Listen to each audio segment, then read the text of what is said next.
եմ, որ զգալի ձայների պակաս է գրանցվել։ Դե հիմա տեսեք, արձանագրությունները կան, այնտեղ կան իրանց վերահսկողներն են եղել եւ այլն, երբ թե այդպիսի ակնհայտ խախտումներ լիներ, վերահսկողներն էլ ձայն կբարձրացնեն, բայց էլի եմ ասում, մենք բոլորս գիտենք, որ այդտեղ տեխնիկական խնդիրներ ա եղել եւ ՔՊ-ի ձայներն էլ ավելի շատ են որոշ տեղերում նաեւ դուժել, քան օրինակ ուժեղ Հայաստանի եւ մնացածին։ Այնպես որ եկեք սպասենք վերջնական բանին։ Ամեն դեպքում իշխանությանը ձեռնտու չի, որ երրորդ ընդդիմադիր ուժը մտնի խորհրդարան եւ Բարգավաճ Հայաստան կուսակցությունն ասում է, որ երբ որ իշխանությունը հասկացել է, որ իրենք 3-5-րդ չեն ունենալու, այդ ժամանակ ԲՀԿ-ի ձայներն արդեն իսկ պակասել է եւ հիմա վերհաշվարկի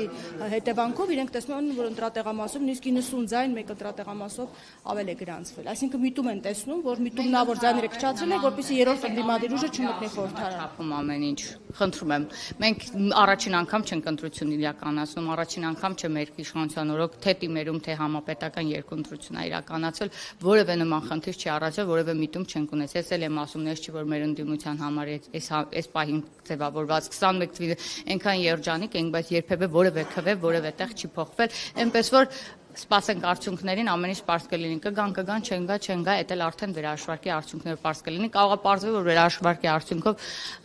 ԿՊ-ն ավելի շատ տոկոսներ է ապահովում, ես դրանում նույնիսկ վստահ եմ։ Բայց հնարավոր է նաև հակառակը լինի, որ իրենք թավերը քիչելու է։ Դե թող մտնեն խորհրդարան, ոչ մի խնդիր, արդյունքը ոնց կա, դրա հետ հաշտենք։ Ասում են, որ գործարքեք նույնիսկ առաջարկել Գագիկ Ծառուկյանին, որը նա մերժել է եւ դա է պատճառը, որ հաշվեհարդար եք տեսնում նրա նկատմամբ, նաև քրեական վարույթ է նախաձեռնել։ Մենք ի սկզբանե խոստացել ենք այդ մասին, որ հաշվեհարդարի խնդիր չկա, այդ մարդը լրիվ հարկերից խուսափելու վերաբերյալ ունի քրեական գործ,